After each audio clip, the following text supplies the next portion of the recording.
கடவுளின் பரி உள்ளத்தாலும் இரக்கத்தாலும் விண்ணிலிருந்து விடியல் நம்மை தேடி வருகிறது. விண்ணிலிருந்து விடியல் நம்மை தேடி வருகிறது என்பதுதான் இன்றைக்கு இறைவன் நமக்கு தருகின்ற இந்த திருவருகை காலத்தினுடைய நிறைவு நாள் செய்தியாக அமைகிறது. அன்புக்குரியவர்களே, விண்ணிலிருந்து விடியல் நம்மை தேடி வருகிறது என்று சொன்னால் ஒவ்வொரு வார்த்தையும் மிக முக்கியமான ஒன்று. விடியல் இந்த வார்த்தையை இப்பொழுது நிறைய இடங்களிலே பயன்படுத்துகிறார்கள். அருமையான தமிழ் வார்த்தை. விடியல் என்று சொன்னால் இருள் விலகுகிறது, ஒளி வருகிறது, வெளிச்சம் கிடைக்கிறது. எனவே இந்த இருள் எதற்கு அடையாளமாக இருக்கிறது என்று சொன்னால் அச்சத்திற்கு அடையாளமாக இருக்கிறது, அடிமைத்தனத்திற்கு அடையாளமாக இருக்கிறது. எனவே அடிமைத்தனத்திலே வாழ்வில்லை, அச்சத்திலே நமக்கு வாழ்வில்லை.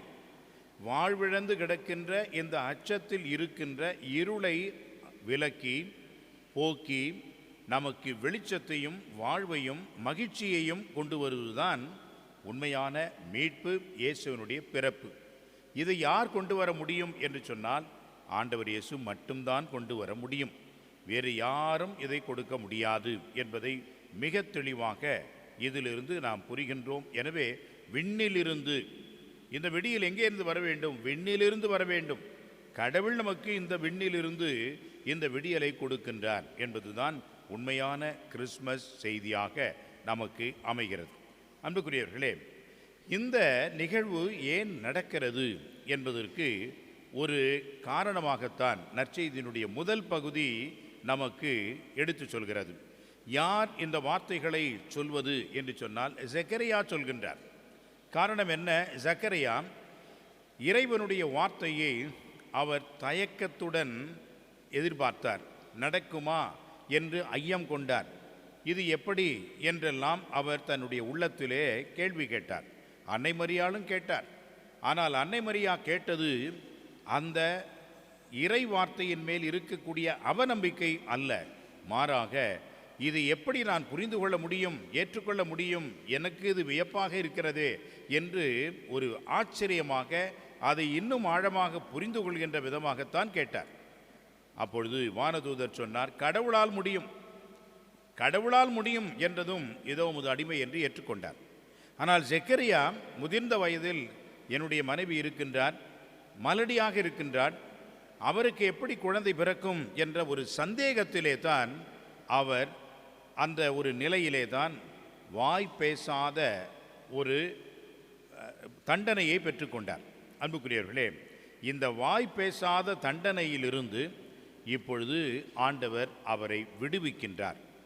எப்பொழுது என்று சொன்னால் இறைவனுடைய சித்தத்தை ஏற்று அவருக்கு யோவான் என்று பெயரிடலாம் என்று சொன்ன பொழுது யோவான் என்று எழுதிய பிறகு அவருடைய நா கட்டவிழ்ந்தது. காரணம், இறைவனுடைய திட்டத்தை ஏற்றுக்கொண்டார். இறைவன் அவருக்கு கொடுக்க வேண்டிய பெயரை அவர் எழுதி காட்டினார். எனவே இறை திட்டத்தை ஏற்றுக்கொண்ட பிறகு அவருக்கு இந்த நா கட்டவிழ்கிறது.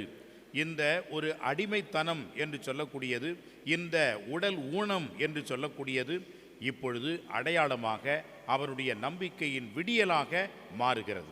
எனவே விண்ணிலிருந்து அவருக்கு விடியல் வந்தது. அந்த விடியல் தான் அவர் பேச முடிந்தது.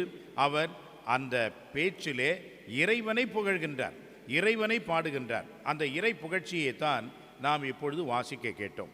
இந்த இறை புகழ்ச்சியினுடைய சாராம்சாரம், இதனுடைய கூட்டி கழித்து சுருக்கம் என்னவென்று சொன்னால், இறைவன் நம்பிக்கைக்குரியவர், அவர் வார்த்தையில் தவறாதவர், உடன்படிக்கையை நிறைவேற்றக்கூடியவர் என்ற அந்த ஒரு அடிப்படையில் தான் கடவுளை புகழ்கிறார். அன்புக்குரியவர்களே, நாமும் ஜெபிக்கின்றோம். அந்த ஜெபத்திலே கடவுளை புகழ வேண்டும், கடவுளுக்கு நன்றி செலுத்த வேண்டும், கடவுள் மாறாதவராக இருக்கின்றார் என்று நினைத்து அவரை போற்ற வேண்டும். அதுதான் உண்மையான புகழ்ச்சியாக ஜெபமாக இருக்க முடியும்.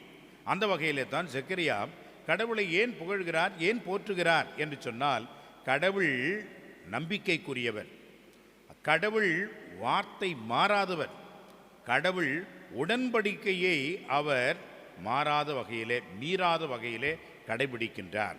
எனவே அன்புக்குரியவர்களே, நான் உனக்கு ஒரு மீட்பரை அனுப்புவேன் என்று அவர்கள் நீண்ட நெடுங்காலமாக எதிர்பார்த்திருந்த அந்த ஒரு எதிர்பார்ப்பு என்பது இப்பொழுது நிறைவேறுகிறது.